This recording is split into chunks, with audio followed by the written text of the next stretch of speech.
विस्तारू बाबाजी सद्गुरु दास तुका। ओम नमो ज्ञानेश्वर करुणा करा दयाळा, तुमचा अनुग्रह लादलो पावन दास चराचरी। देवा तुझी गणेश सकलार्थमती प्रकाशु, म्हणे निवृत्ती दासु अवधारी जोजी। अभिनव वाग्य विलासिनी चातुर्थ कला कामिनी, ते शारदा विश्वमोहिनी नमिली मी आता। जयाचे निखिल स्मरण होये सकल विद्यांचे अधिकरण, तेचे निवंत श्रीचरण गुरुचे ते नमस्कार आता। प्रस्तुत प्राप्त स्थळी प्राप्त प्रसंगी जे प्रेतकल्प ज्याला म्हटलं जातं, 14 मन्वंतर आहेत। मन्वंतर म्हणजे वर्ष म्हटलं जातं, विवस्वान वगैरे अशी मन्वंतर आहेत। मन्वंतराची यादी सांगितली। इक्ष्वाकू वंशामध्ये आपली उत्पत्ती झालेली आहे। मनु आणि शतरूपा एक जोडी होती। ब्रह्मदेवाच्या मनामध्ये आलं सृष्टीचं सृजन कार्य करावं, आणि मनु आणि शतरूपा त्यांनी एक जोडी उत्पन्न केली। मनु म्हणजे मनु राजा देहपुरी एक नगर, आणि शतरूपा आपली बुद्धी चंचल आहे, एका ठिकाणी स्थिर राहू शकत नाही, अशा प्रकारचे अनेक रूप धारण करू शकते अशा प्रकारे। म्हणून त्याच्यापासून 59 मुलं सर्वात प्रथम झाले, आणि तेव्हा त्यांनी सांगितलं की जा माणूस सरोवरामध्ये जा, आंघोळ करा आणि एक एक ब्रह्मकमळ घेऊन भगवान ब्रह्मदेवाची पूजा करा। पण मध्ये नारद भेटले।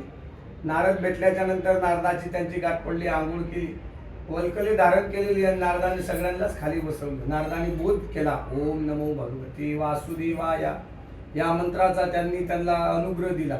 अर्थामध्ये नारद झाले गुरु, 59 जे काही होते हे झाले त्यांचे शिष्य, आणि यांना प्रपंच करायला सांगितलं। हे संन्यासीच महात्मे बनले।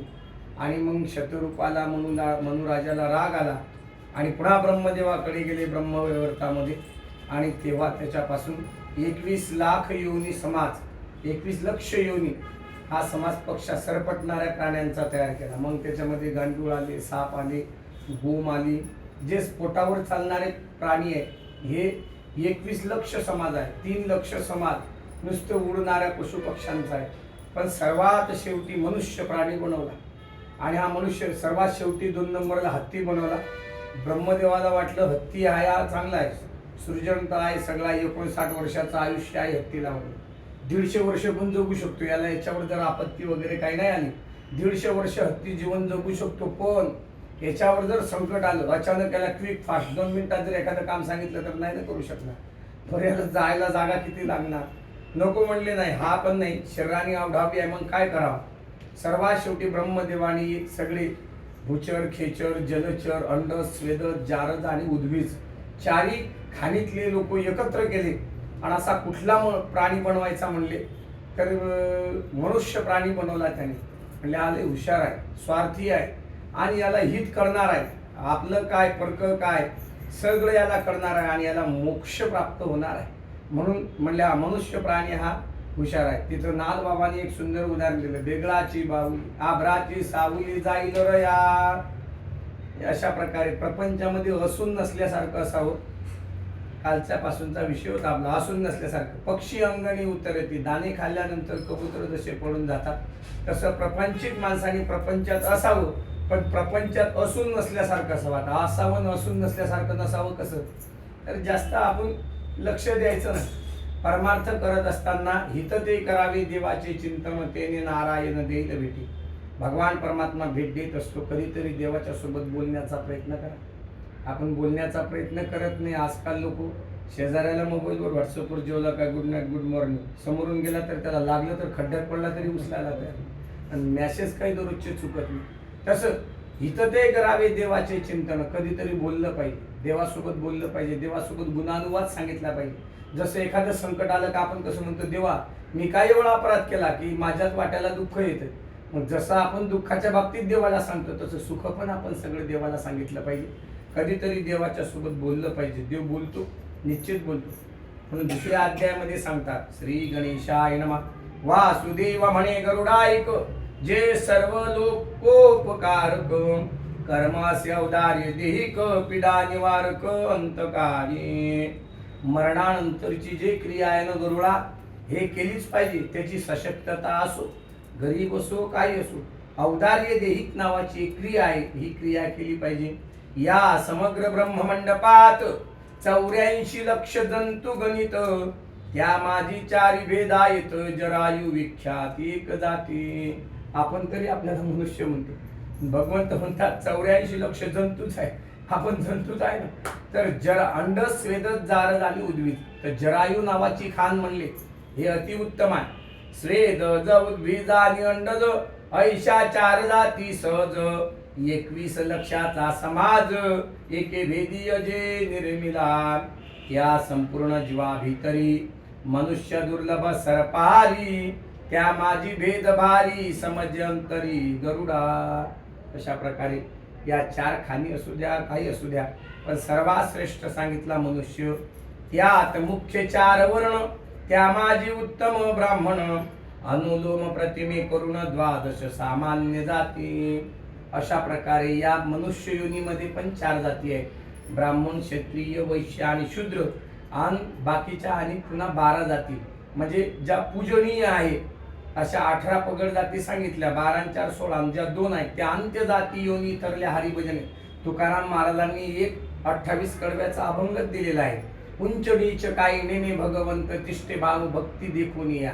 मी सांगितलं ना देवासोबत बोलायचं, तर आता त्याची यादी आहे का.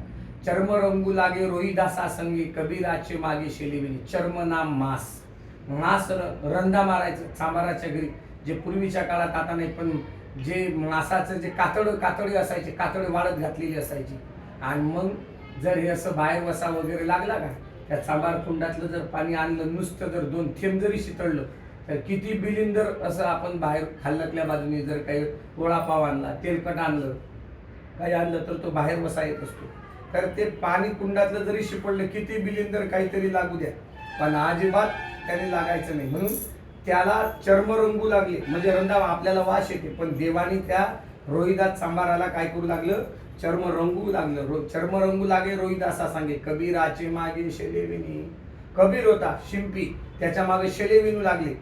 कबीराचे मागे शेलेविनी, शेलेविनू लागे कबीरास. माळ्या सावती असं खुरपू लागे, नरहरी सोनारा घडू फुंकू लागे. चोख्या मेळ्या संगे ढोरे उडी, अंत्य जाती योनी तरल्या हरी भजने, तयाची पुराणी भाट झाली. चोखोबा नावाचा महार होता. चोखोबा नावाचा महार वैनगंगा नदीच्या काठावर बुलढाणा जिल्ह्यामध्ये देऊळगाव राजाच्या जवळ त्याचं गाव आहे, आणि मेहुणा राजे त्याचं गाव आहे. त्या ठिकाणी तो राहायचा. पण दुष्काळ पडला. दुष्काळ पडल्याच्या नंतर चोखोबाचे आई वडील मंगळवेढ्याला एक दामाजी पंत नावाचा एक मोठा सावकार होता. मंगळवेढ्यामध्ये जवळपास त्या कालांतरामध्ये तिथं खूप जागीरदारी होती, खायची लोकांचे हाल व्हायचे, उपासमार व्हायचे. आणि हे जे संत आहेत हे समकालीन संत ज्ञानोबारायच्या कालीन होते. 10व्या शतकातली निदान गोष्ट अशी, 12व्या शतकामध्ये आणि ज्ञानोबाराच्या समवेत त्यांचा जन्म झाला. तर तेव्हा त्या ठिकाणी हा चोखोबा महाराजचे आई वडील नुसतं पोटावर राहिले कामाला, नुसतं पोटभर भाकर, पोटभर तुकडा मिळाला एवढं काम करायचं. काम करता करता परिस्थिती अशी आली की बाकीचे लोक सगळे पंढरीच्या हाताला आले, आणि मग आपण पण जावं असा विचार केला. पंढरीच्या पेठे मांडी येले पाल मनगटावरी कोणी तेल घाला. अशा प्रकारे पंढरीच्या पेठेमध्ये ते यायला लागले. आणि येता येता चोखोबाच्या आई बापाला एक ड्युटी लागली. कोणतंही काम केलं तर मनापासून करायचं असा त्यांचा निश्चय होता. जुनी लोक बघा, रानात मालक नाही गेला तरी चालते, पण जुन्या वडिलांची लोक आपण बाबा आपल्या घरच्यासारखं काम करायचं अशी करणारी लोक असतात. असे चोखोबाच्या आई वडिलांनी आपल्या घरच्यासारखं काम केलं. उन्हाळ्याचे दिवस होते. वैशाख वद्य तृतीयेच्या दिवशी, म्हणजे अक्षय तृतीयेच्या दिवशी बाजार आला. पंढरपुरामध्ये मंगळवेढ्यातून निघाले. काय घेऊन आले? आंब्याची पाटे, पिकलेले आंबे घेऊन आले. आता जिथं माऊलीचा विसावा असतो ना वाखरीमध्ये, इथं या जंगलामध्ये वनामध्ये घेऊन आले. आणि येत असताना भगवान पांडुरंग परमात्म्याची अतोनात दर्शनाची ओढ चोखोबारायच्या आईला लागली. जेव्हा अंत्य जाती योनी तरल्या हरिभजने, तयाची पुराणी भाट झाली. आमच्या सारख्याला देवा तुझं काय रावळाचा कळस जरी पाहिला तरी भाग्य, पण आईसा पुत्र देई गा गुंडा, ज्याचा ही लोकी झेंडा. देवा गुंडा म्हणजे तुम्ही चोऱ्या मारा करणारा मागितला का नाही? असा मुलगा दे की ज्याचा त्रैलोक्यात ध्वज पताका झेंडा लागला पाहिजे, असा मुलगा आम्हाला राजबिंडा दे. असं मागणं चोखोबाच्या आईने केलं. कुस उजळत नती वयाच्या जवळपास 68व्या वर्षी संततीची मागणी केली त्यांनी. वय वर्ष 68 बोलतोय मी, 68. संतती होत नव्हती, गावातल्या लोकांना टिटकारली, पोट भरत नव्हतं, म्हणून पोट भरण्याकरता व्यवसाय करण्याकरता मंगळवेढ्याला सोलापूर जिल्ह्यात आले. आणि तिथं आल्यानंतर शेटणी दामाजी मंगळवेढ्याच्या त्या शेटणी त्यांना एक जबाबदारी दिली, आंबे विकून या, पण अजिबात खबरदार एक आंबा खा सांगतो. ते आंबे काही असे काही कार्पेट लावून पिकवलेले नव्हते, आळीतले आंबे होते. घमघमाट चालला आंब्याचा आणि पंढरपूरच्या बाजारात विकायला आले देवाजीच्या मना तेथे कोणाचे चालेना. भगवंताच्या मनामध्ये आलं, भक्ती उदयाला आली. आणि खऱ्या अर्थाने भक्ती करत असताना वैराग्य आल्याशिवाय भक्ती अजिबात होत नाही. बघा, माणसाला राग आला तरच माणूस देव धर्माला जातो. एकदम शांतपणाने कधी सगळ्या गोष्टी बरोबर असल्या तर त्याला देव कधी आठवत नाही. जरी सुखा लागे करीशी तळमळ, सुखामध्ये भगवंताची आठवण अजिबात होत नाही. म्हणून अशा प्रकारे तेव्हा मात्र त्यांची आई, चोखोबाची आई निघाली. चोखोबाचे वडील जरा पुढे चालत होते. चोखोबाची आई निघाली. आई आल्याच्या नंतर भगवंताने गुराख्याचं रूप घेतलं. हातामध्ये एक काठी आहे, त्याला शेंबी बांधलेली आहे, चांगली तिला घुंगरू आहे. घुंगरू वाजत होतं. आणि ते घुंगरू वाजत असताना त्या ठिकाणी आता ज्या बाईला मुलबाळ नाही, समाजामध्ये जीवन जगत असताना अशा स्त्रीचं जीवन लय वाईट आहे. लोक तिला नावं ठेवतील, हळदी कुंकाला तिला बोलवणार नाही, म्हणून तिला एका प्रकारे कपाळकरंटी काय असे लोक बोलायचे ते बोलायचे. तिला दुःख व्हायचं, ते दुःख तिला क्षीण झालं नाही. म्हणून ते मुलगं पळत पळत आलं. गुराख्याचा मुलगा तो पांडुरंगच होता. त्याने सांगितलं, आवाज दिला जोरात, आई मला एक आंबा दे. आता राजाची मुजुरी होती, देऊ शकत नव्हती, पण त्याने काय म्हटलं, आई जीवनाचं पान पेटलं म्हणली. अख्खा आयुष्य गेलं. पूर्वीच्या काळामध्ये अशी लग्न लागायची, जर नवरदेवाला मुलगी खांद्यावर घेता आली म्हणजे त्याचं लग्न लागलं. म्हणजे 7-8 वर्षाच्याच वयामध्ये पूर्वीच्या काळात लग्न व्हायचे.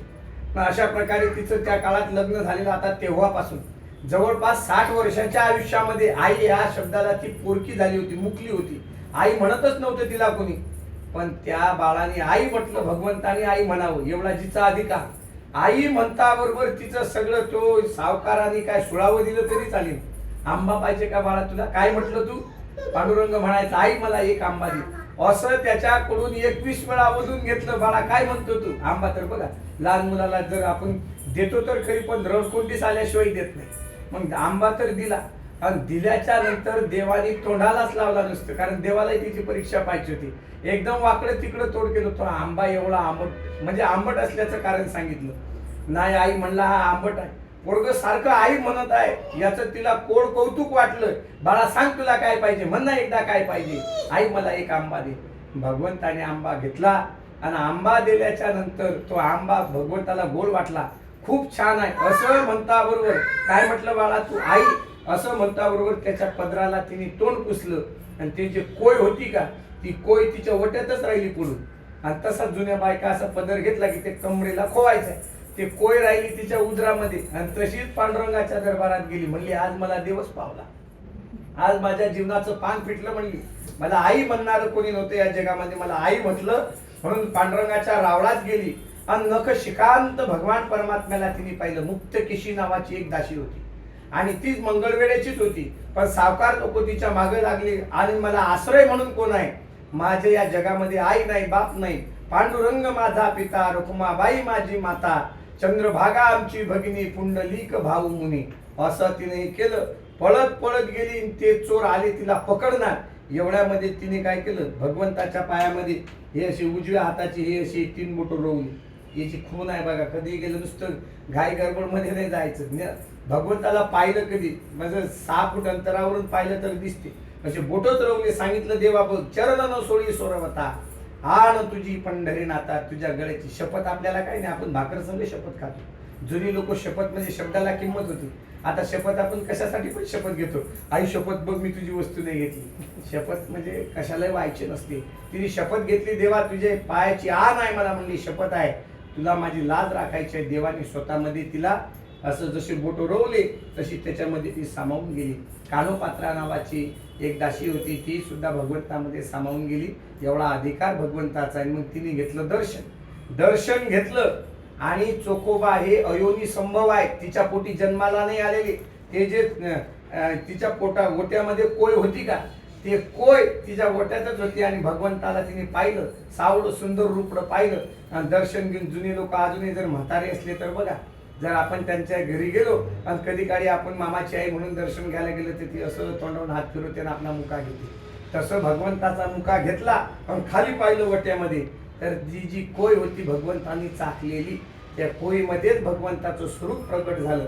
म्हणून तिने ते चाकलं, म्हणून त्याचं नाव चोखोबा हे त्यांचं नाव प्रगट झालं. आणि कालांतराने मग एवढी भक्ती वाढली चोखोबाच्या वडिलाची, मग त्यांनी पांडुरंगाच्या रावळापाशीच आपलं पाय ठोकलं. काही गावातल्या पंड्यांनी ब्राह्मणांनी त्यांचा तिरस्कार पण केला, ते पाल चंद्रभागेत गेलं. पण एवढी अनुबंध चतुष्टय साधना भक्ती केली चोखोबानी. जातीने महार होते पण भगवंताची भक्ती अनन्य भावाने भक्ती करायची. 4:30 वाजतापासून भगवान परमात्माचा घंटा गजर चोखोबा राय करायचे की चोखोबा मेल्यानंतर हाडको ज्याचे विठ्ठल म्हणतील ते माझ्या चोखोबाचे आहेत, एवढा अधिकार ज्याला प्राप्त होतो. पांडुरंगाचं दर्शन घ्यायच्या अगोदर देवाच्या भक्ताचं पहिलं दर्शन घ्यावं लागते. चोखोबा पायरी आहे पहिलं तिथं, म्हणून एवढा अधिकार होतो. आपल्याला एवढी भक्ती नाही करायची. देवाला एकच सांगायचं आहे, बाबा या प्रपंचाच्या घराण्यामध्ये मी तुला विसरलो होतो, पण देवा आता मला तुझा आठव झाला आणि हा आठवच माझ्या बुद्धीमध्ये राहू दे. आणि माझा जो काही जन्म आहे नामा म्हणे माझा जन्म सफळ झाला, वंश उद्धरीला सकळ माझा. जन्म आपल्याला जर सफळ करायचा असेल तर त्या भगवंताचं नाव घेतलं पाहिजे. कारण हे जारज नावाची जे काही आहे खाणी आहे हे फार पवित्र आहे.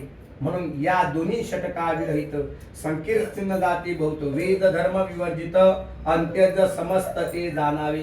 अंत्य जाती लोकांना वेदाचं काही घेणं नसते. त्यांनी पाठ पुराण काही नाही. रजक आणि चांबार, नट आणि बुरुड नर, कैवर्तक आणि सुराकार, भिल्ल समग्र अंत्यज.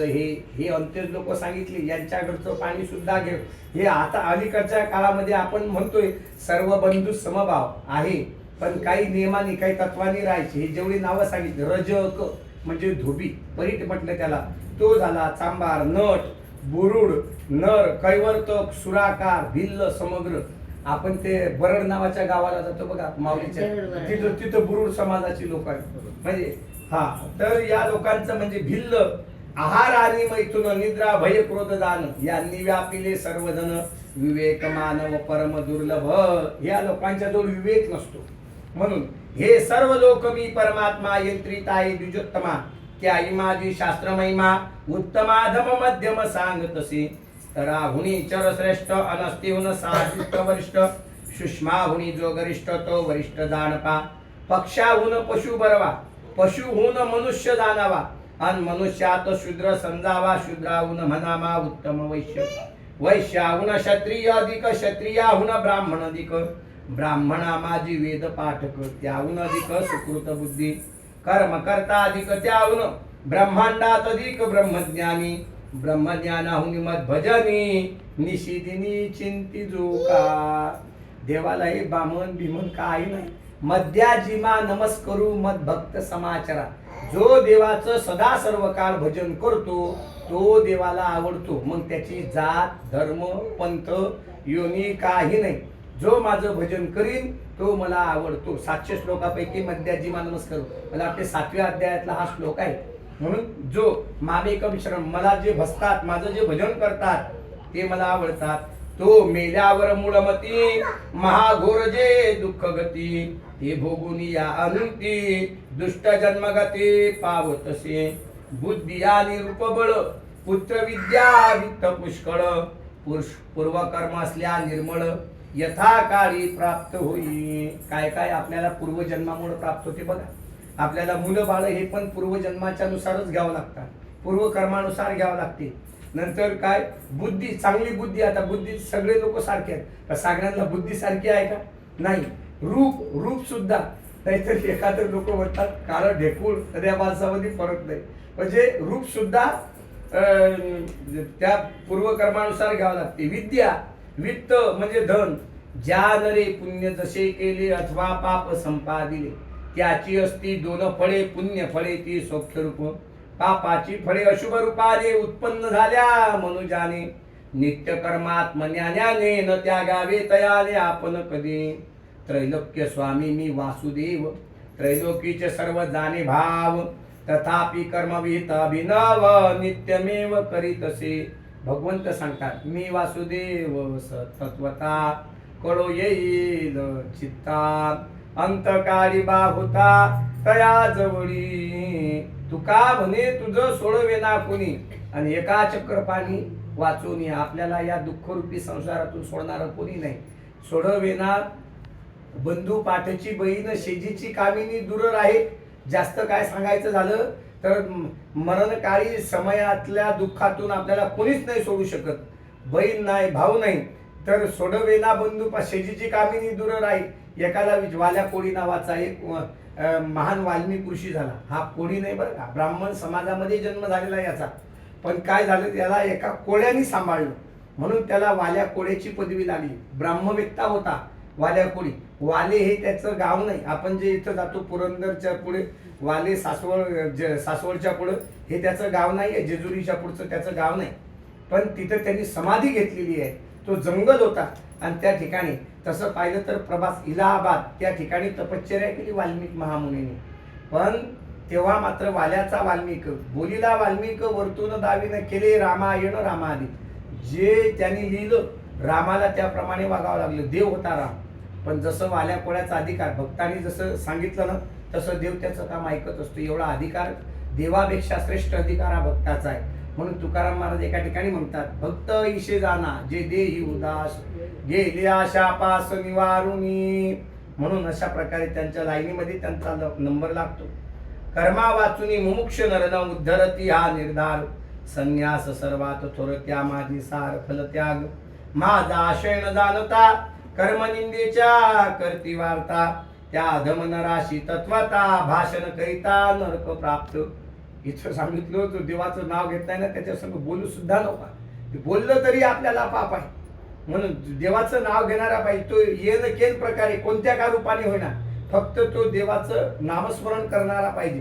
हा पाहुनी मनुष्य जन्म जे स्वर्गमोक्षाचे साधनोत्तम दोही माझी एक निभ्रम न साध्य धमया लोके स्वात्मा तयाने वंचिला इच्छिती शतद्रव्य संग्रहाला शत मिळता सहस्त्राला सहस्त्र मिळाल्या लक्ष इच्छिती देव झाल्या अमरपती सुरपती ते ऊर्ध्वगती ऐशी तृष्णा पापमती न विरक्ती कदा पावे.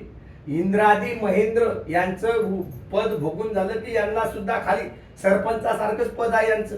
इंद्र सुद्धा इंद्राला इंद्र कधी होतो ज्याच्या हातून 100 याग पूर्ण होतात त्याला इंद्रपदाची पदवी प्राप्त होते. तो देवलोकाचं निधित्व करतो अशा प्रकारे. पण त्याला सुद्धा एक दिवस येवावंच लागते. बालपणी मातृ पितृमय यवनपणी रक्षिती स्त्रियेचे मनोदय वृद्धकाळी पुत्र पौत्रमय स्वतंत्रमय क्वचित निर. बोटावर मोज्यासारखेच लोक स्वतंत्र आहेत बघा. बालपण तर आपलं एकदम पौलगंड अवस्थेपर्यंत तर आपलं काहीच नाही. आपल्याला काही कळत नाही काय नाही. आपला आईबापाकडे नंतर तरुणपणामध्ये बस मला पान फुलवा तुला सांगतो कोणाला सांगू नको बस नवरा बायकोचा बायको नवऱ्याची तेवढंच. मग नंतर मुलं बाळ झाल्यानंतर मग त्या मुलाबाळामध्ये रममान होतो. म्हातारपणामध्ये मग नातवंड पतवंड सांभाळावं लागतात. मग आपल्याला स्वतंत्रता कधी आहे देवाकरता वेळ कधी आहे आपल्याला. आणि खरं तर आपण आईच्या उदरामध्येच देवाला अभिवचन दिलेलं आहे बघा. आपलं मुंडकं खाली घातलेलं आहे हात जोडलेले आहे आणि हात जोडून देवाला सांगितलं देवा एक वेळ करी या दुःखा वेगळे एक वेळ करी या दुःखा वेगळे काय सांगू गर्भीच्या यातना त्या भोगिता नारायणा मल मूत्र दाना. म्हणून आतमध्ये खूप रवरव दुर्गंधी रे. हरभरे किती नरम आहेत का कडक आहे. एवढे कडक हरभरे आपण खातो पण आपल्या पोटामध्ये हरभऱ्यापेक्षाही कडक जंतू आहे की ते त्याचं काय करतात भुगा करतात स्वतः करून टाकतात. मग सांगा गर्भावस्थेमध्ये असताना ते किडे जर त्याच्या अंगावरून गेले चालता सहज जर आपण झोपलो आणि आपल्या अंगावर जर एखादा दोरा जर पडला तर वळवळ होते रातभर झोप लागत नाही. आणि ते किडे त्या गर्भावर फिरतात. मग त्या गर्भाला किती दुःख आहे ते टोचण्या मारतात आणि मग तेव्हा मात्र तो माया वेष्टीला जीव माझा आणि त्याच्यात एखाद्या बाईला ते माती खायचे डोळे लागा म्हणजे किती वाटोड झालं. बरं ते तरी डोळे बरे झाले, मातीचे चांगले आहेत म्हणा, मातीचे मिस्त्रीचे, पण गरम चहा प्यायचे जर डोळे लागल्यावर मग किती वाईट आहे. आतमध्ये ते कातळ किती कवळं आहे आणि तिला जर गरम गरम चहा घ्यायची सवय असली आणि एकदम पेताबरोबर कुठं गर्भावर पडणार आहे हो. आणि मग तो माया वेष्टीला जीव माझा, 6व्या महिन्यापासून आईचे 5 घासाचा अन्नाचा कण त्या बाळाच्या पोटामध्ये जातात, त्याच्यामुळे ते बाळ जिवंत राहते. आणि मग मात्र तो आतुरता करतो की देवा मला या दुःखाच्या वेगळं कर. मग त्याला देव आठवतो, कारण अहम आणि कोहम सोहम मध्ये असतो. देवा मला तुझा आठव आहे, त्याला सगळं आठवते. हे दुःख गर्भातलं खूप वाईट आहे बाबा, मला मोकळं कर. मग देव म्हणतो बघ बरं का आता मी तुला मोकळं करतो, काय करशील. मग म्हणतो तुझ्या वाचुनी नामाचा धंदा, शरण आलो का गोविंद. देवा मी काय करीन, रात्र आणि दिवस आठवीन पाय हा माझा नवस. देवाला गर्भातच, आईच्या गर्भातच त्याने पोटातच वचन दिलं, देवा मी प्रतिज्ञा करतो की जन्माला आल्याच्या नंतर तुझं भजनाशिवाय काहीच करणार नाही. देव म्हणतो बघतो काय हरकत नाही. 9 महिने 9 दिवस भरले, एका मिनिटात मातोश्री गेला. जसा बाहेर आला मग ज्याला बघा तो कपाळावर नाव लिहून येतो काय, तो म्हणतो का तुम्ही आमचे कोण आहे. पण आपोआपच आपण माया वेष्टीला जीव माझा, कोणी म्हणतो मुलगा आहे, कोणी म्हणतो भाचा आहे, कोणी म्हणतो मामा आहे, कोणी म्हणतो काका आहे, त्याला आपोआप थोडा गोळा होतो. आणि मग तो म्हणतो रे बापरे हे तर लय दुसरेच आहेत. असा एक परीक्षित होता, अभिमन्यूचा पुत्र, तारेच्या उत्तरेच्या गर्भामध्ये. आणि त्यांनी पाहिलं होतं, तो त्यांनी शोध घेतला, जन्माला आला, त्याला सगळे बघायला आले. पण तो म्हणला अंगठ्या एवढा माणूस होता, त्याच्या हातामध्ये सुदर्शन चक्र होतं, सगळ्यांना टकामका बघायचा. पण म्हणला तो माणूस मला अजून दिसत नाही. आणि जेव्हा भगवान परमात्मा आले, भगवंताला पायता बरोबर गालावर खडी पडली त्याच्या. पाहिलं म्हणला हा थोडासा ओळखीचा दिसतो, म्हणला परिचय आहे, पण सुदर्शन नव्हतं ना हातामध्ये. पाहिलं पण नंतर ओळखलं. आणि जेव्हा कुंतीने एक दिवस एकांतात बोलवलं, बाळा सांग बरं, हे काना, हे कन्हैया, हे भगवंता सांग ना, याचं काहीतरी जरा असं सांग. हा कसा बिलिंदर निघते का, खोडकर कसा काय. सांगितलं हा महान भक्त, भगवत भक्त निघेल, आपल्या पूर्वजांची पुण्याई याच्याकडे काय होईल, हा आकलन करील आणि आपल्या पूर्वजांच्या रीती भाती रूढी परंपरा हा खूप जाणेल. म्हणून बुवासाहेब हा आहे ना, हा परीक्षक होईल, हा चिकित्सक. म्हणून त्याचं नाव ठेवलं परीक्षित, राजा परीक्षित त्याचं नाव ठेवलं. म्हणून अशा प्रकारे म्हणतात ना, बाळाचे पाय पाळण्यात दिसतात, असं भगवंतानी पाहिलं त्याला. म्हणून आपण देवाला ओळखता आलं पाहिजे. म्हणून अशा प्रकारे पण माया वेष्टीला जीव माझा. आणि मग काय हो, थोडं सुद्धा 2 मिनिटं जर रडतो म्हटलं तर सगळेच घरातले, आता बघा बरं तुमची फॅमिली किती मोठी, बारीक पोरांची तुमच्या फॅमिलीत मजा आहे, कोणीच रडतं म्हणजे रडताना पडून राहत नसेल जागा, सगळेजण घेतात. मग सगळेजण माया वेष्टी, काहीतरी जळाल्याचा वास येते का बघा, प्लॅस्टिक वायर बिर कुठे जळते का बघा बघा, म्हणजे माझं नाक हा मला वास येतोय. हा नाही उदबत्तीचा जड का असतो, म्हणजे बघा जीवाला भीती म्हणजे जीवाला खूप आहे, माया वेष्टीला जीव वाचतो. अशा प्रकारे म्हणून तेव्हा मात्र तो माया वश होतो. म्हणून भगवंत सांगतात फलत्याग, एका प्रकारचा काय केलं पाहिजे, फलत्याग. ज्ञान भक्तीच्या भी माझा आशयन कर्मनिंदेच्या कर्तिवार्ता. म्हणून देव झाल्या अमरपती, बालपणी पितृमय कुरंग आणि हस्ती, पतंग आणि भ्रमर जाती, मी नाशी पाचाची गती, नाश पावती पाचा विषयी. म्हणजे पृथ्वी आप तेज वायू आणि आकाश. तर आता कुरंग बघा, कुरंग म्हणजे हरिण. हरणाला एक भास होतो, भास. हरणाला काय वाटते, उन्हाळ्याच्या दिवसामध्ये झळाया अशा झळाया दिसतात, पण हरणाला वाटते पाण्याच्या धाराच पडतात की काय. आणि एवढं जोरात पडत जाते, एवढा आकांताने पडते ही पार शिक्रापूरच्या पलीकडे जाते, पण त्याला पाणी नाही लागत, कारण त्या झळाया असतात उन्हाच्या. पण त्याला वाटते पावसाच्या धारात कधी जातो, कधी न्हावून मी माझं शरीर गार करतो. म्हणून तसं आपण ते हरण जसं त्या मायेने मोहित झालं की मी जसं जाईन, पण तो जाऊ शकत नाही. हत्तीने पाण्याचं सरोवर पाहिलं की त्याला वाटते की बस मी आता एवढं खेळतो, पण कधी मगराच्या जबड्यात त्याचा पाय गुंतून बसतो हे त्याला कळत नाही. तसं आपलं झालं.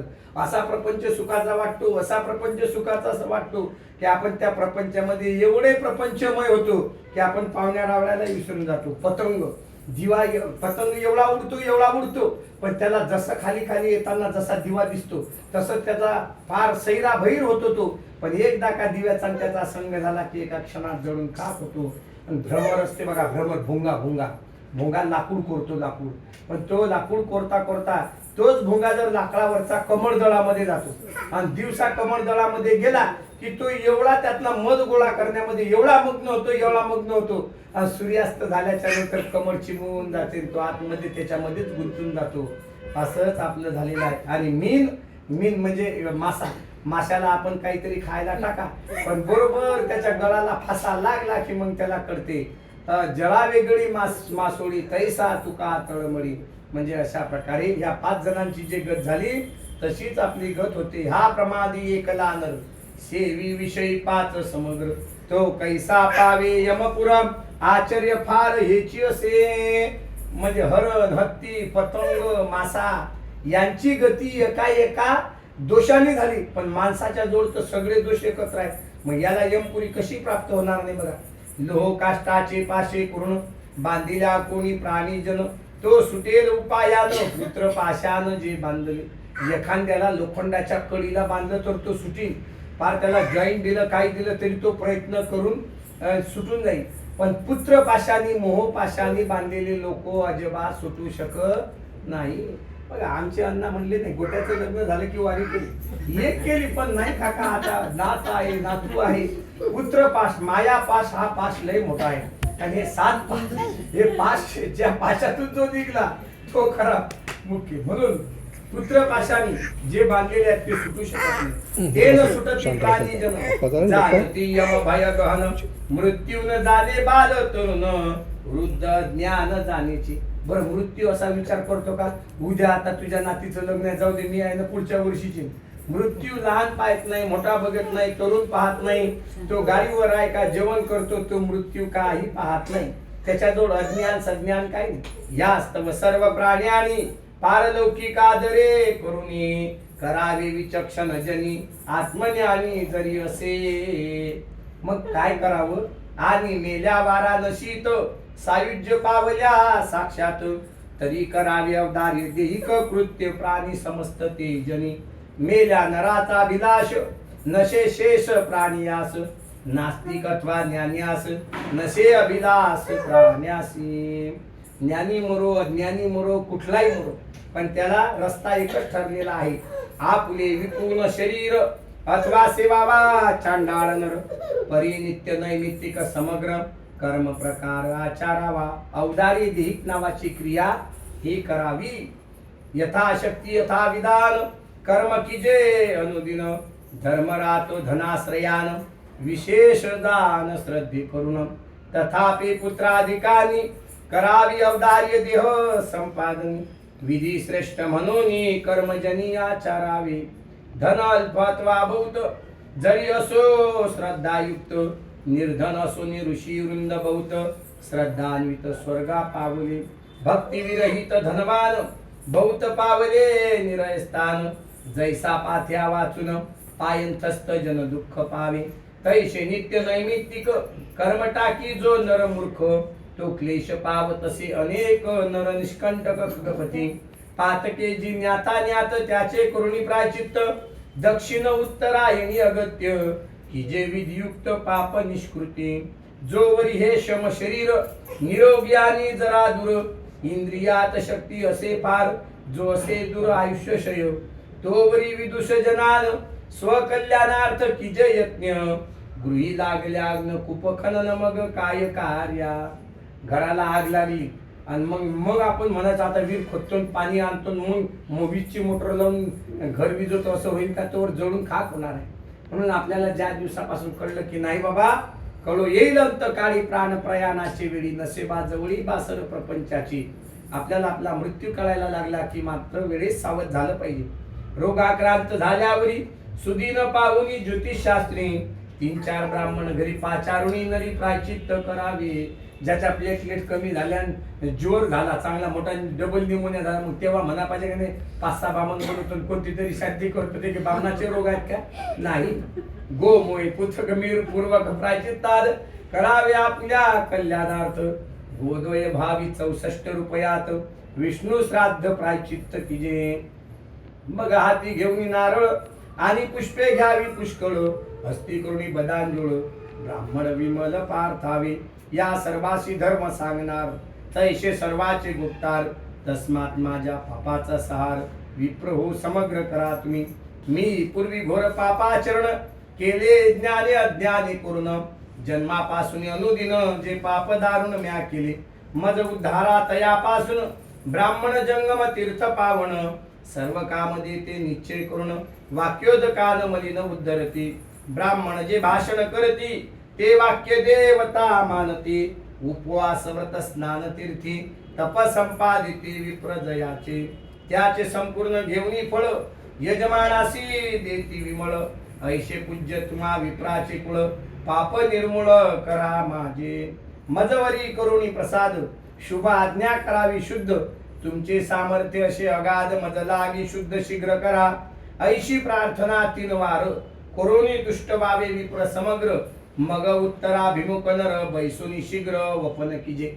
आता एखाद्याला बाबा मुलबाळ नाही कोणीच नाही आता त्याची विधी क्रिया कोण करील तर अशा व्यक्तीने आपली स्वक्रिया सुद्धा स्वतः जिवंतपणीच करून घ्यावी पण दक्षिणायन उत्तरायणामध्ये आणि महिन्यात महिना उत्तम माघ महिन्यामध्ये स्वतःची क्रिया करावी जरी नारी असे सवासिन तिने वेणी द्वय अंगुल प्रमाण छेदावी ब्रह्महत्या समान पापे केशा आसुर्या न वसती अशा प्रकारे उत्तरेकडे तोंड करून 2 अंगुल्या म्हणजे 2 करंगाळ्या एवढी सवाष्णबाईने आपली वेणी सुद्धा दान करायची वेणी कापायची यास्तव किजे केश वपन मृदा गोमूत्र गोमयान पयदती घृत गोरदान भस्म उदक स्नान किजे शुद्ध स्नान करुणी बाहेरी आद्र वस्त्र टाकुनी दुरी अन्य वस्त्र घ्यावे नरी किजे अंतरी विष्णू श्राद्ध याला विष्णू श्राद्ध नावाचं एक श्राद्ध म्हणतात हे श्राद्ध तिने करावं मागुती 2 गायी द्याव्या दान प्रायचित्त कथिले ब्राह्मणान दान होम व्रताधिक संपूर्ण कथिल्या प्रमाण संपदावे मग करावी अष्टदाने तीळ होम हिरण्यकार्पास दान लवण आणि सप्तधान्य पृथ्वी गोदाने ऐशियात ही एक पवित्र करती 4 पायली सप्तधान्य गणती द्रोण संख्या तया प्रती तावन मिती द्यावी लवण गोइचमा इतकी तरी क्षिती दान द्यावी विप्राप्रती कार्पसा इतकी लो गणती दानाप्रती बोलिलेसे तिल पात्र आज्य पात्र कमंडल उपान छत्र शय्यारत महिषी विचित्र गृह गज पवित्र दान की जे अजविकादी दाने दान वर्षपर्यंत ब्राह्मणासी अन्न दीप उदक वर्ष प्रमाण अविच्छिन्न देत दावे नाही काय जमलं तर 1 वर्षभर आपल्या आई किंवा वडिलांच्या स्मरणार्थ आपण 10व्या दिवशी शॉर्टकट वाद सारण्याचा कार्यक्रम म्हणतो 10व्या दिवशी वाद घालतो ना मारुतीच्या देवळाला पण तो दिवा बाबा म्हणजे पूर्वजांनी खूप काही काही विधी सांगितले रूढी लावून दिल्या ह्या चांगल्या लावून दिलेल्या आहेत वर्षभर त्यांच्या स्मरणार्थ म्हणून दिवा तरी राहायला पाहिजे काहीतरी नाहीतर भयंकर जंगलामध्ये पाणी गुरांना पाणी पिण्याकरता हौद तरी असला पाहिजे ऐसा विधी सकळीक केल्यावरी आज्य पात्री मुख पावे महात्म्याने सम्यक कल्याण देख पावे त्याने ते पात्र ब्राह्मणासी देऊनी गुणकावी सर्व मुनी स्वयं ब्रह्मचारी उपोषणी तीर्थाभिगमनी तत्पर भावे अथवा घ्यावा चतुर्थ आश्रम ऐसा विधी असे उत्तम जो आचरेल नरोत्तम तो स्वर्गधाम सुख पावे ऐशे भगवंत गरुडा प्रती बोलिला स्वयं अध्यायंती प्रेतकल्पद्वय अध्याय गणती झाली निश्चिती बाबाजी म्हणे इथं प्रायचित्त विधान म्हणजे काहीतरी जीवनामध्ये प्रायचित्त संकल्प केला पाहिजे असं या 2ऱ्या अध्यायामध्ये सांगितलं यास्तव नैमिषारण्य शौनकाप्रती हाचे अर्थ सुतकती मुडीचा अर्थ पावनी यथामती विठ्ठल सुतकती माधव या अध्यायी प्रायचित्त विधान भगवंत केले निरूपण तदनुसार केले आचरण पापे संपूर्ण दग्ध होती ती श्री गरुड प्राणी प्रेत कल्पे गरुड नारायण सवारी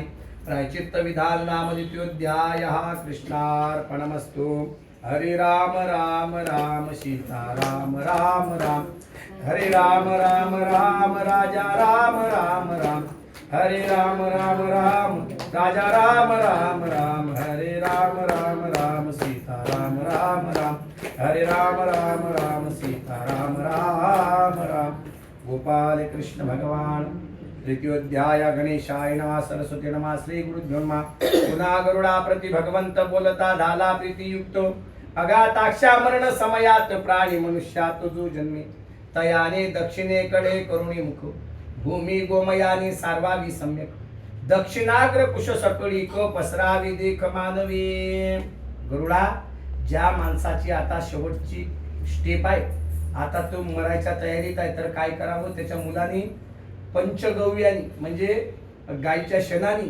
गोमतरानी थोडंसं पंचामृत, काळे तीळ, दर्भ असा दक्षिण दिशेला टाकावा आणि उत्तरेकडे त्या प्रेतात्म्याचं तोंड करावं. तिळाचे कीजे विकीकरण विधियुक्त गोपी चंदन आणि शालिग्राम तीर्थे करून चंदन मिळवून सिंचन कीजे. शालिग्रामात जर आपल्या घरात असला तर त्याच्यावर पाणी टाकावं, त्याचं तीर्थ घ्यावं, ते तीर्थ पण शिपळावं, त्याच्यात चंदन गोपी चंदन टाकावा. तुळशी सर्व अंगावरी घालुनी नवछिद्र द्वारी हेमखंडे ब्रह्मरंध्री मुखा भितरी नाभिस्थानी. सोन्याचा बारीक बारीक जो सर्वात बारका मणी असतो तो मणी ठेवतो आपण वेड्यामध्ये तोंडात आहे ना. सांगा बरं, आयुष्यभर काय पावशेर अर्धा पावशेर तोडे 10 तोडे वापरून काय कान रडता रडता बाय एवढ्या लांब लांब रडतात. जर चुकून राहिली ते कानात जर राहिलं चुकून, हा तुम्हाला कानानं ऐकायला येत नव्हतं का, म्हणजे बरोबर कानातलं काढायची आठवण होती. काही सोबत येते का हो, काही सोबत येत नाही. म्हणून म्हणले हे 9 छिद्र आहेत. मेल्यानंतर बघा तुम्ही ते घरातले बाहेरचे दुसरंच कोणीतरी तुळशीच्या हाना म्हणतात, माळाना माळ घाला गळ्यामध्ये, ते फार सुकलेल्या पानाची असते पण तुळशीच्या पानाची माळ लागते. मला सांगा, मेल्यानंतर जर सुकलेल्या तुळशीच्या पानाने जर आपला उद्धार होत असेल, मग जिवंतपणी पवित्र तुळशीची माळ आपण का गळ्यात घालू नये? आता आता सोडून द्यायचं. 40 वर्ष झाली की हे सोडून द्यायचं. ज्या प्राण्यांचं भक्ष्य आहे ना, जे प्राणी जिभेनं पाणी पितात त्या प्राण्यांचं भक्ष्य आहे मांसाहार. काही नाही असं काही ते खाल्लं म्हणजे लस काही 10 किलो खाते देते का? काही नाही, काही ताकदी बिकतीचा काही संबंध नाही. उलट हे हिंस्र पशु आहेत. कोणत्याही देवीनं सांगितलं नाही की मला बकरा कापा, टोंगा कापा किंवा कोंबडू कापा, अजिबात नाही. पण हे आपल्या चवीसाठी घेतलेलं आहे. जर बली असेल तर दही भाताचा नैवेद्याचाही बली होतो अशा प्रकारे. म्हणून मला म्हणायचंय का, मरणाच्या टायमाला जर पार घरातली नसते ते मार दुसऱ्याच्या दारची, आणि माझ्यासारखा जर असला नसा कोबळा होतो, माझ्या तुळशीची पानं तोडू नको, दुसऱ्याच्या दारची नाही. 5-7च पानं असतात हो त्या माळीला मेल्याच्या नंतर. ती पानं जर आपण त्या पानाने पवित्र होते म्हणले. 9 छिद्राद्वारी एक मुख्य म्हणजे मुखामध्ये सोनं सांगितलं ठेवायला मेल्यावर, आणि मग बाकीच्या ठिकाणी काय ठेवा म्हणले, तुळस ठेवा. मेल्यानंतर जर सुकलेल्या झाडाची जर पानाने जर आपला उद्धार होत असेल, मग जिवंतपणे पवित्र तुळशीची माळ. तुकाराम महाराज म्हणले, देवा मला तर जन्म नकोच, पण तुकोबाराने अभंग सुंदर गायला. घेईन मी जन्म याज साठी देवा, तुझी चरण सेवा साधावया, तुझी चरण सेवा साधावया. हरिनाम कीर्तन संताचे पूजन, घाली लोटांगण महाद्वारी, घालू लोटांगण. आळंदीत गेले ना, तो चांदीचा कासव आहे बघा, महाद्वारातून गेले हैबत बाबाच्या पायरीच्या पुढं आतमध्ये तो कासव आहे. त्या कासवाच्या जोड देवाला समर्पक भक्ती करा.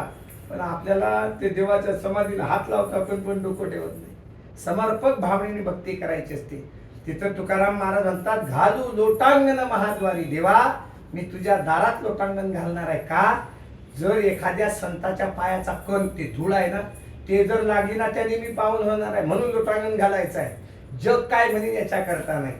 पंढरीच्या लोका नाही अभिमान, पाया पडे जन एकमेका. हे आलिंगने संताची या, दिव्य झाली माझी काया, मस्तक हे पायावरी त्यांच्या ठेविता. 93 वर्षाचं वय आहे बाबाचं. कुरेकर बाबा आहेत आळंदीमध्ये. 93 वर्ष. पण असं वाटते बारीक पोरगच.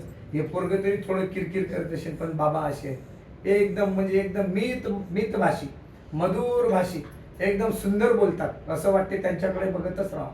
93 वर्ष वय, पण महात्म्याचं एक ठरलेलं आहे. बरोबर उठता बरोबर पहिलं माऊलीच्या प्रांगणात वारकऱ्याला मिठी मारणार. मिठी मारायची त्यांची म्हणजे आता एवढी शक्ती राहिली नाही त्यांच्या अंगामध्ये, पण घालीन लोटांगण महाद्वारी.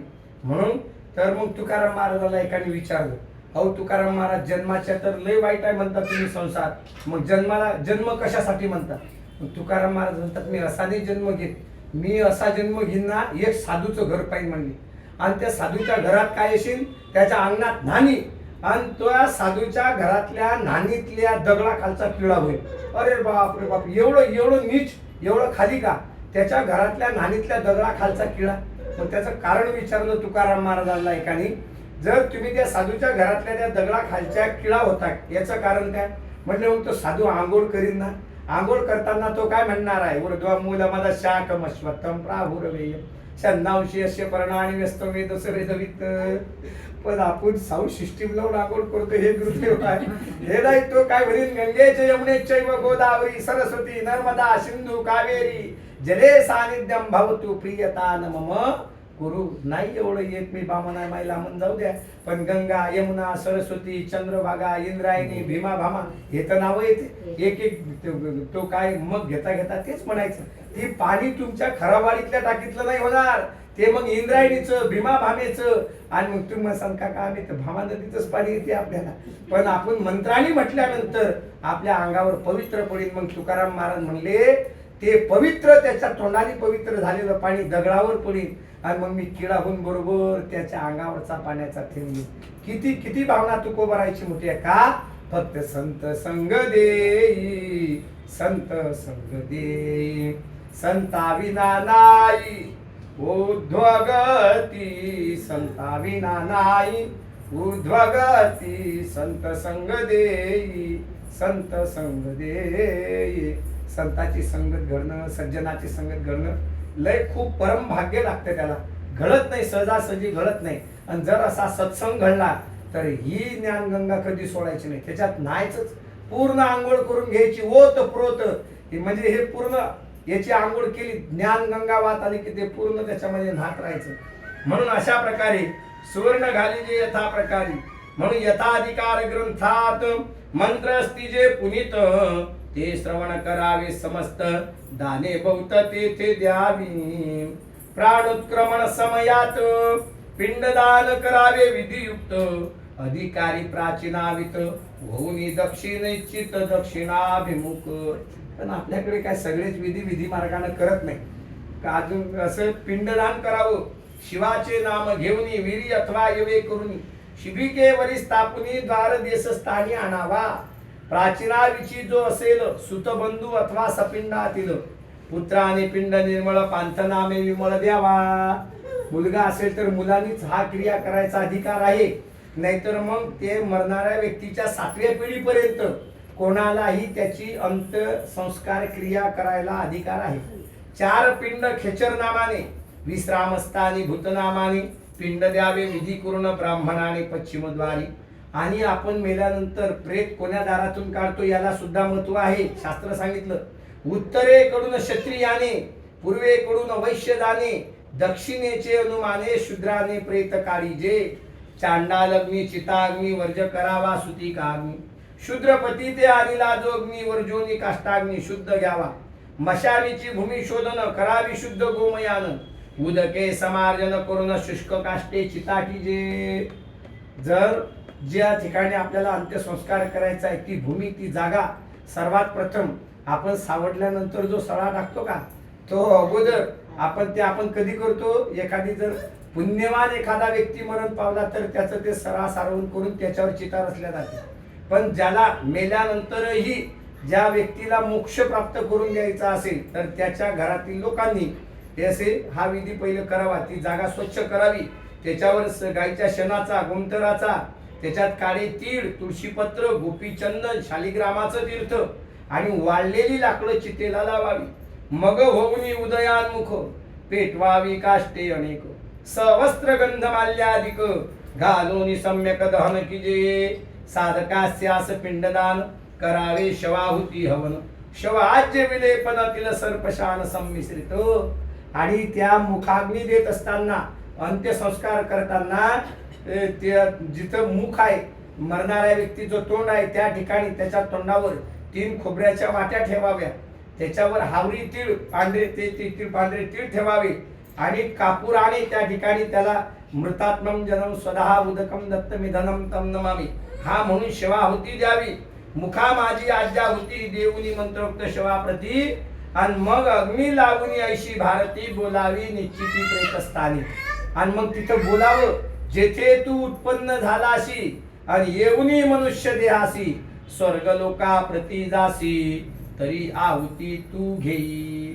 कारण ज्याच्यातून आला त्याच्यातच जायचं आहे. जाळल्यानंतर काय तयार होते अग्नी लागतो. अग्नी लागल्यानंतर वारा सुटतो. वारा सुटल्यानंतर त्याचं बाष्प तयार होते. आणि जर अग्नी विजला का जोरात वावटळ हवा जर सुटली तर ते राख याच्या भूमंडलामध्ये विलीन करत तिचं होऊन जाते. राहिली तर सावड्याच्या दिवशी आपण पाणी मारू मारू वड्यात काढून देतो, मग ती वड्यात जाते, तिचं रूपांतर मातीत होते. अशा प्रकारे पंचमहाभूतांनी बनलेलं शरीर पंचमहाभूतामध्येच विलीन होऊन जाते.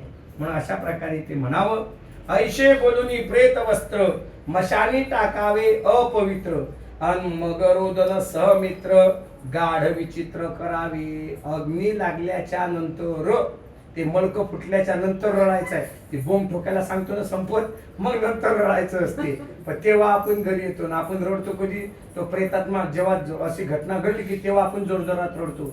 त्या टायमाला तर तो जातो, विचार करतो, आलं का कोणी, आले का कोणी, यायचं बाकी आहे का, माझे स्वजन आले का. आणि मग त्या टायमाला रडायचं नसते, त्या टायमाला सेवा करायची असते त्या प्रेतात्म्याची. अशा प्रकारे मग तिथं स्मशानात रडावं, गाढ विचित्र रडून घ्यावं. आणि निशेष झाल्यावरी दहन अस्तीचे करावे सिंचन आद्र मृणमय पात्रात जाणं पंचरत्नानी संमिश्रित. मातीच्या मडक्यात त्या अस्थी ज्या आहेत त्या अस्थी विसर्जन करायच्या असतात ना, त्या मातीच्या मडक्यात, नाहीतर मग ते अलीकडे आता निघालं तांब्याचा गडू, नाहीतर ते मातीच्याच मडक्यात ठेवत असतात. गंगा तीर्थ पवित्र स्थानी अस्थी टाकाव्या नेऊनी आणि रक्षण केल्या भूमिस्थानी खणून देवालय स्थापिजे. अस्थी कधी ठेवायच्या नाही, आणि जर त्या ठेवल्या कधी तर त्या लवकर गंगादी तीर्थ पवित्र तीर्थामध्ये त्या विसर्जन कराव्या. चौथे दिवशी अस्थि संचयन अथवा तृतीय द्वितीय दिन ना तरी सद्य संग्रहण सर्व वर्णानी करावे. प्रेत नामे पिंड देऊनी मग अस्थि ठेवी जे पुरोनी नंतर स्नान सर्वजणी लहान थोरानी करावे. मैतीवरून आल्यावर आंघोळ करावी. मग जाऊ द्या काका, हातपाय धुतले, खाली नळ काढला, हे चालत नाही. लहान थोरांनी सगळ्यांनी, घरातल्यांनी सगळ्यांनी आंघोळ करावी. कोरोनिया प्राचीना विती दक्षिण मुख वस्त्रासहिती सव्य अनामिका गुल्ले निवृत्ती स्नान विधी करुनिया. मग करावे आचमन त्याशी सपिंडी उदक दान स्थापुनी एक पाषाण नामगोत्र उच्चार पूर्वक सपिंडानी तिलांजली देऊनी स्नान तत्काळी करुणी पूर्व भूमी जोडी संबंधी मिळीत यावी. मग चावून या निंबपत्र, निंबाचा पाला कोण्या दिवशी चावतो आपण, त्यात हा मैत्रीण आल्यावर चावतच नाही काय, लिंबपत्र चावावं, लिंबपत्र चावावं. हा, आणि पाय ठेवणी पाषाणावर यावे ग्रहपती सत्वर हे खगेंद्रात दिनी. पण ते आपल्या भागात नाही, पण भागात पद्धत आहे, काही भागामध्ये आहे पद्धत. ज्या द्रव्य अधिकाऱ्याने शतपिंड केले शास्त्रप्रमाणे ती द्रव्य दशपिंडा कारणे नर पंडितांनी द्यावी. असगोत्री अथवा सगोत्री जो प्रथम दिनी कर्म करी पुरुष अथवा असो नारी दशाहवरी त्यानेच की जे पानाड्या बदलता येत नाही. पहिल्या दिवसाचा जो या व्यक्तीने ज्या मैताचं कर्म केलं, 10व्या दिवसाचं कर्म त्याच व्यक्तीनं करावं. प्रेतत्वापासोनी प्राणी न सुटे नवश्रद्धा वाचुनी 12 दिनात केल्या प्राणी पाप तरुणी दशक्रिया विधी होय. लोकांनी शॉर्टकट मार्ग काढला, काका ते लई अडचण आहे मोठी, लोक येऊ शकणार नाही, नाही येत नको येऊ द्या, पण 10 दिवसाशिवाय त्याचा उद्धार होत नाही. नवमिश्र श्राद्ध सांगितलं. प्रथम तृतीय पंचम दिन सप्तम नवम एकादश दान या विषम श्राद्धा लागून अगत्याने आचारावे. संध्याकाळी ओल्या पात्री पय घालून अंजोळी भरी प्रेत उद्देशी मृतभूमीवरी 10 दिवसवरी नित्यानित्य अथवा 3 दिवस पर्यंत ना तरी एकाह निश्चित ठेवावे नसुनी प्रमत सावध अत्यंत सावी कर्मी. प्रथम दिवशी न किजे भोजन कोणी दिल्या अनोनी अन्न अथवा विकत घेऊन अलवन भोजन करावे. पहिल्या दिवशी ज्या घरात हे अशी क्रिया घटना घडते त्या घरात पहिल्या दिवशी तर चुलच नाही पेट, त्या चुलीचा जो गेल्याच नाही गेला पाहिजे. कोणी आणून दिलं तर खावं, नाहीतर खाऊच नाही. आणि अलवन नाहीतर विकत घेऊन खावं, पण बिन मिठाचं. सर्वांनी निजावे भूमीवरी तत्पर असावे श्रवणाचारी. तुम्ही म्हणसाल लोक आता काय लोकांना करमत नाही म्हणून बामणाला बोलवतात आणि गरुड पुराण वाचतात. नाही, 10 दिवसामध्ये श्रवण करावं. श्रवण असावे आचारी, नामचिंतन करावं. तो प्रेतात्मा तिथं माया वेष्टीला जीव माझा तो द्वारदेशी असतो आणि तो आतुरतेने वाट बघतो. मग तो आतुरतेने वाट म्हणजे जे एका प्रकारे त्या घरामध्ये उदासीनता येऊ नये असं वाटत असलं तर म्हणणे भजन हे कीर्तन संकीर्तन हा सत्संग हा करावा. ज्ञान वैराग्य परोपरी श्रवण निर्धारी करावी. त्या परिवारातल्या लोकांनी भक्ती आणि ज्ञानाच्या गोष्टी श्रवण कराव्या. देह झाला दैद्यमान, दैद्यमान म्हणजे पेटल्यावर पीडा होतशी दारुण. या स्तवतात प्रीत्यार्थ गुदान धार्मिक नराणी करावे.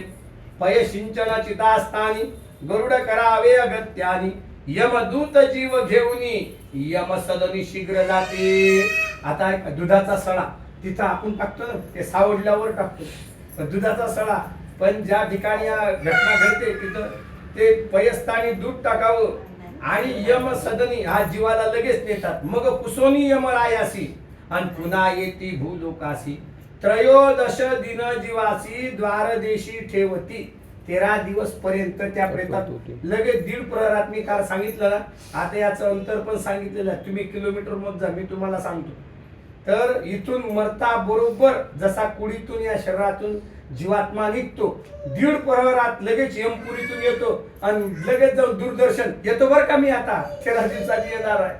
13 दिवसांनी लगेच नाही येत. 1 वर्षाचा प्रवास आहे त्याचा. जसं आळंदी ते पंढरपूर 239 किलोमीटर 18 दिवस लागतात, तसं मृत्यूनगर तर ते यमपुरी 1 वर्ष 350 दिवस लागतात. 365 दिवस लागतात जायला. 16 मुक्काम आहे. 16 मुक्काम म्हणजे रात्रंदिवस मुक्काम नाही होत.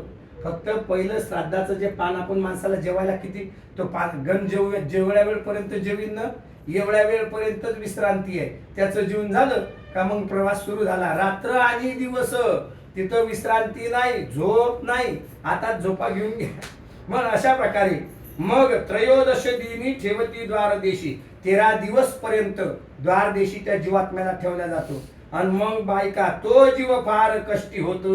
हाहाकारी सुख दुःखित स्वजन रुदन करीत अथवा मुंचित श्लेष माशादी.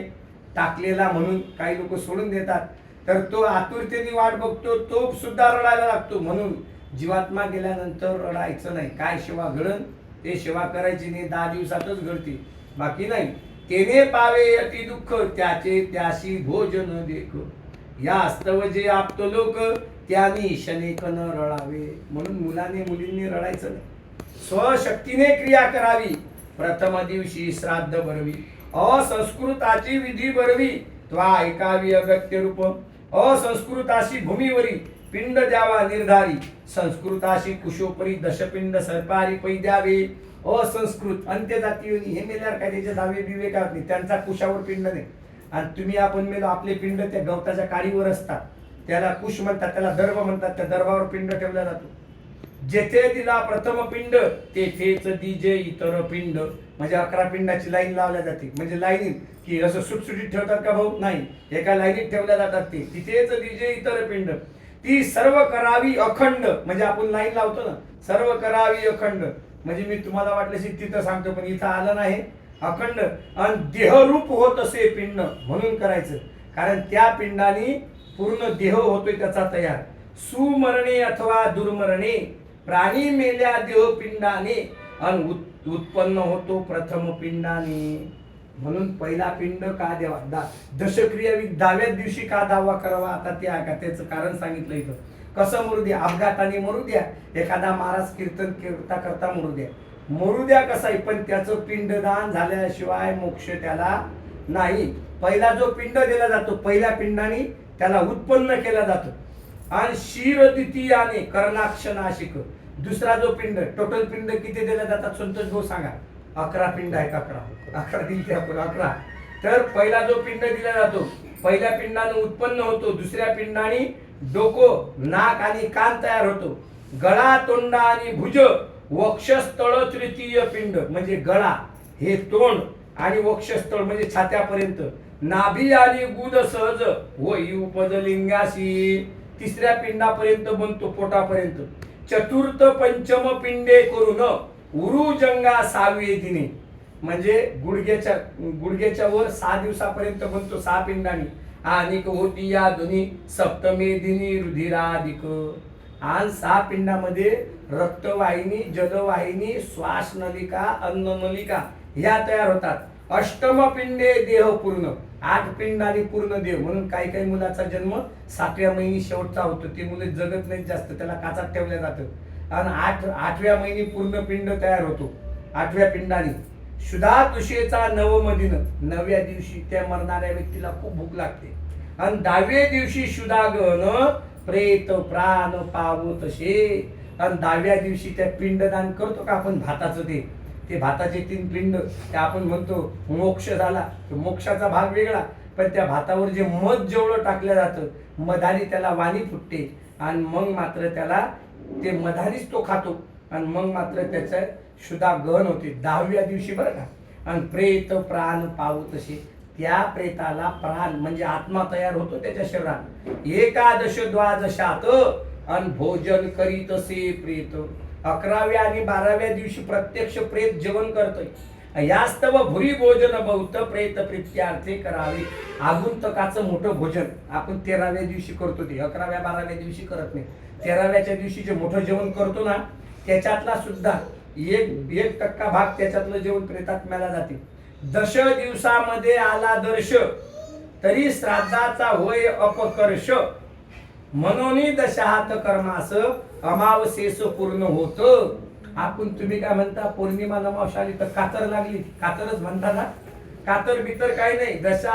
10 दिवसामध्ये आला दर्श म्हणजे अमावस्या, असं काही नाही. आता आज एखादी व्यक्ती समजा मी आज मेलो, उद्याची अमावस्या, मग आता आजच सगळं करायचं का, दावान बिवा? अजिबात नाही. कातर बितर असं हे लोकांच्या सोयी काढलेल्या आहेत. इथं एखाद्याने विचारलं तर सांगायचं गरुड पुराणाचा 3रा अध्याय आणि ओवी क्रमांक 48 त्याला सांगायचं, त्याचं तोंड बंद करायचं. 10 दिवसात आला दर्श, अमावशेत होत असे पूर्ण. म्हणून काहीच नाही. पित्याचे दिनत्रय उपरी दर्श व्यतिपात आला जरी.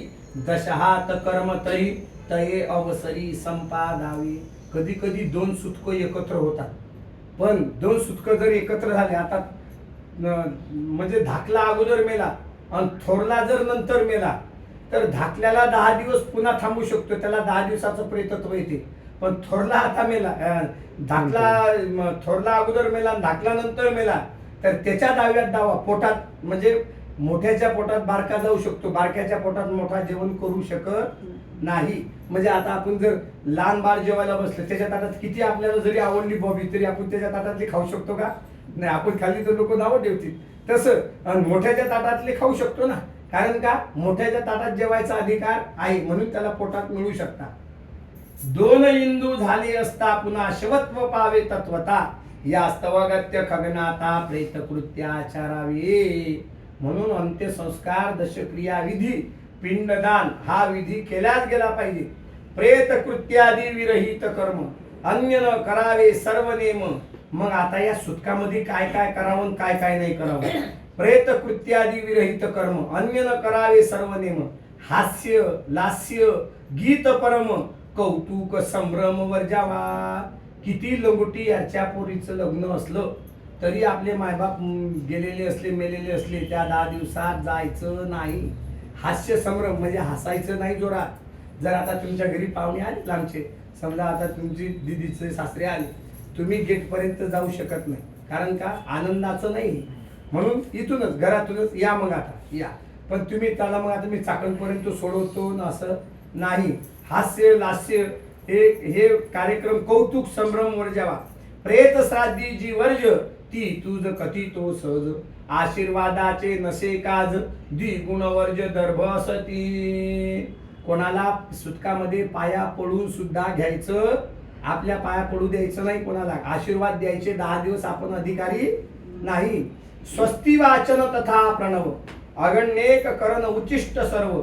श्राद्ध आणि वैश्वदेव आवहन अभिनवन साधिजे. देवपूजा, देव कार्य करायचं नाही, स्वस्ती पुण्य वाचन करायचं नाही. किती जरी आपल्या पोरीच्या घरी आपल्याला वास्तुशांतीला बोलवलं, पण तरी तिथं पूजा, मग आता बेलफूल वाहू दे आणि बुक्कास लावू दे, काही गावचे लोक पाहिलं, अजिबात चालत नाही. अभिनवन साधिजे. आणि स्वधाविकर उन्मुख पितृ शब्द मात्र. दक्षिणा समग्र पक्व अन्न सार वर्जावे. अन्न भावी अमान्न द्यावे, पक्वान्न पिंड करावे. ब्राह्मण मात्रासी बरवे, इतरासी वर्ज भक्त पिंड. देवा करता कुठं दान धर्म सुद्धा करू नये. आम्हाला नाही, कोरडं देऊ शकता, पण तुम्ही आता मधुकरीवाले आले नाही बाबा मग जाऊ द्या हो, माऊलीचे पाय लागतात या घ्या. 10 दिवसातलं त्यांना द्यायचं नाही. इच्छा जर असली समजा तर बाबा कोरडं त्यांना सांगायचं दुकानातून घ्या आणि ते कोरडं घेऊन जा, पण आपल्या घरातली मधुकरी द्यायची नाही. म्हणजे 10 दिवस बरोबर, बाकी दिवस द्या. धुपार्थ धूप सर्ज रस सूत्रार्थ उर्णा विशेष प्रेत श्राद्ध अशेष करोणी स्नानास मग तिजे जडांजुळी उत्तर उत्तर